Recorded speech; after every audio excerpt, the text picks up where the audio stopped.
A ver, pensemos en esto. ¿El gobierno debería ponerle un tope al precio de las cosas que compramos? ¿O su trabajo es más bien solo asegurarse de que el juego sea limpio para todos?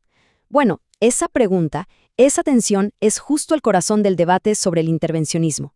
Vamos a desglosar esta teoría y sobre todo sus consecuencias que de verdad son sorprendentes, siempre según el análisis de nuestra fuente. Ok, para entender bien este argumento, vamos a seguir una especie de mapa de 4 pasos. Primero, algo clave, diferenciar entre proteger e intervenir. Son 2 cosas muy distintas. Después, vamos a ver cómo una sola de estas intervenciones puede tumbar todas las fichas, como un dominó. Luego, nos preguntaremos a dónde nos lleva ese camino. Y por último, vamos a analizar qué hay detrás, o sea, la filosofía que impulsa todo esto. ¿Listo? Empecemos con el primer punto. Miren, todo este debate, en el fondo, se reduce a una sola pregunta, pero una pregunta fundamental que lo define todo. ¿Cuál es exactamente el rol que debe jugar el gobierno en la economía? Seguro que esta frase le suena, ¿no? El mejor gobierno es el que gobierna menos. Es un clásico, pero fíjense que la fuente que estamos analizando le da una vuelta muy interesante. Sostiene que la idea no es simplemente que el gobierno haga menos y ya. No. Se trata de que se concentre en hacer lo que le corresponde, que es proteger las reglas para que todos puedan jugar. Es como un árbitro. Su trabajo no es jugar el partido, sino asegurarse de que nadie haga trampa. Y esta comparación lo deja clarísimo. De un lado tenemos el rol legítimo, el gobierno como protector, como ese árbitro del que hablábamos, que cuida que el mercado funcione sin problemas. Del otro lado está el intervencionismo, el gobierno metiéndose a controlar precios, salarios, básicamente a tratar de cambiar los resultados. Y aquí está el punto clave según la fuente.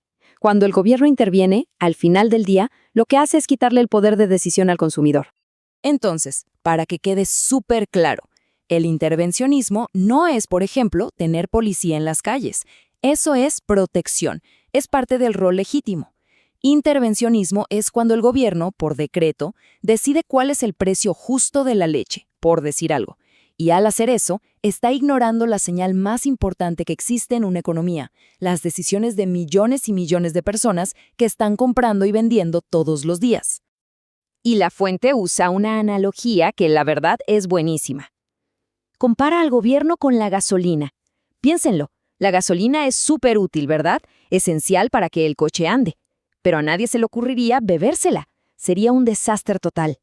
Bueno, pues según esta perspectiva, con el gobierno pasa lo mismo. Es vital para ciertas cosas, como proteger a los ciudadanos. Pero cuando se intenta usar para algo que no le corresponde, como manejar cada detalle de la economía, los resultados pueden ser igual de dañinos.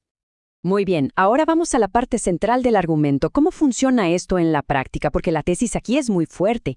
Basta con una sola intervención, una sola pieza que el gobierno mueva para que se desate una reacción en cadena, un efecto dominó que parece inevitable. Y ojo que esta idea de controlar precios no es nada nueva. La fuente nos recuerda un par de ejemplos históricos que son tremendos. Estamos hablando de la Roma del emperador Diocleciano, siglo III. Impuso controles de precios con pena de muerte. ¡Pena de muerte! Y luego, en la Revolución Francesa, lo mismo, precios máximos obligatorios y si no, la guillotina. ¿Y qué pasó en ambos casos? Un fracaso económico total. Parece que ni la amenaza más brutal puede torcer las leyes básicas de la oferta y la demanda. A ver, para entender bien este mecanismo de dominó, la fuente nos da un ejemplo súper sencillo que todos podemos imaginar. Pensemos en la leche. El gobierno, seguro que con la mejor intención del mundo, decide que la leche está muy cara para las familias y establece un precio máximo, más bajo que el del mercado. Ok, la medida ya está tomada. ¿Qué creen que pasa justo después? Pues aquí es donde empieza a caer la primera ficha de dominó. Paso 1. Bajan el precio de la leche. De repente, mucha más gente quiere comprar leche. Lógico, está más barata. Pero a muchos productores, sobre todo los más pequeños, ya no les sale a cuenta producirla. Resultado, escasez. Hay largas filas y no hay leche para todos. Ok, paso 2. El gobierno ve la escasez y dice, hay que solucionarlo. ¿Cómo? Pues ahora controla el precio de los insumos de la leche, como el forraje para las vacas. Pero, ¿qué pasa? Exactamente lo mismo. Ahora los productores de forraje dejan de producir y ahora hay escasez de forraje. Paso 3, 4, 5. La misma lógica se expande como una mancha de aceite. El gobierno se ve forzado a controlar más y más cosas, creando una red de controles de la que ya es casi imposible salir. Y aquí llegamos a la gran ironía de todo esto, ¿no? Es que es tremendo. Se empieza con el objetivo de que la leche sea más accesible para todos, y se termina en una situación donde la leche simplemente desaparece. Ese producto que era tan importante que necesitaba la intervención del gobierno acaba siendo el primero que ya no se encuentra en las tiendas. Entonces la pregunta es obvia. Si esta cadena de controles sigue y nadie la detiene, ¿a dónde lleva todo esto?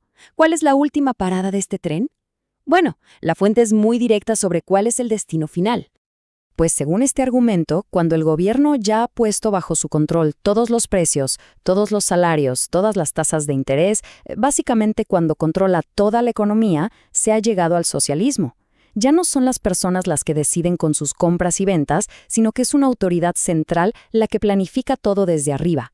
Es el reemplazo de la elección individual por la planificación centralizada. Y para que esto no se quede en teoría, la fuente usa un ejemplo histórico muy potente y hay que decirlo controversial: la economía de la Alemania nazi. El argumento es que, aunque mantenía las etiquetas del capitalismo, había empresas privadas y dueños, la realidad era otra. Los dueños, en verdad, eran solo gerentes de negocio, Betriebsführer, que seguían órdenes. Los trabajadores eran el Gefolgschaft, el séquito. Era el gobierno el que decía qué producir, cuánto, a quién venderle y a qué precio. O sea, en la práctica, era una economía totalmente centralizada, aunque por fuera pareciera otra cosa. Pero este camino hacia el control total no fue un caso único. La fuente señala que un patrón similar se dio en otros momentos. Por ejemplo, en la Alemania de la Primera Guerra Mundial con el llamado Plan Hindenburg. Y también en Gran Bretaña durante la Segunda Guerra Mundial, donde, bajo el gobierno de Churchill, se implementó lo que la fuente llama un socialismo de guerra, que se fue construyendo poco a poco, control a control, a partir de la emergencia del conflicto. Ok, hemos visto el cómo, el efecto dominó. Pero esto nos deja con una pregunta quizás más de fondo. ¿Por qué? ¿De dónde sale este impulso por intervenir? O sea, ¿qué idea, qué filosofía hay detrás de la creencia de que el gobierno debe y puede controlar el mercado? Bueno, según la fuente, este deseo de intervenir es en realidad una versión moderna de una idea viejísima: la creencia de que los que gobiernan tienen una especie de sabiduría superior, que son más listos o están mejor informados que el resto de la gente. Piénsenlo. La idea de que un burócrata en una oficina sabe mejor qué necesita la gente que las millones de personas tomando sus propias decisiones, pues es la misma lógica que la de los antiguos reyes que se creían elegidos por los dioses. Y para ver esta mentalidad en su forma más pura y extrema, miren esta cita. No la dijo cualquiera, la dijo Werner Sombart, un economista alemán muy conocido en su época. Dijo, y cito: «El Führer recibe sus órdenes directamente de Dios, el Führer del universo». Es que es increíble. Cuando se llega a creer que un líder tiene una línea directa con el jefe del universo, pues de ahí a pensar que debe controlar absolutamente todo, hay solo un paso. Al final, es esta mentalidad, esta idea de una sabiduría superior, ya sea de un rey o de un burócrata, la que sirve de justificación para quitarle el control a la gente común. Es lo que permite ver a la sociedad como si fuera un gran tablero de ajedrez y a las personas como simples peones que un planificador experto debe mover a su antojo. En el fondo, es la justificación para preferir el control por sobre la elección de las personas. Y entonces, ¿cuál es la solución o la alternativa que presenta la fuente? Pues es, básicamente, que los ciudadanos defiendan activamente un sistema que haga lo contrario, un sistema que confíe en las decisiones de millones de personas en lugar de la supuesta sabiduría de unos pocos. Se trata, al final, de la diferencia fundamental entre una sociedad donde las cosas se construyen de abajo hacia arriba y una donde todo se impone de arriba hacia abajo. Y esto nos deja con la gran pregunta para el final. Porque, casi todos podemos estar de acuerdo en que el gobierno debe protegernos. El problema, el gran dilema, es ¿dónde se cruza la línea? ¿En qué momento exacto esa protección necesaria se transforma en un control excesivo que, como argumenta esta teoría, termina siendo peor que el problema original? Ahí queda la pregunta, para la reflexión.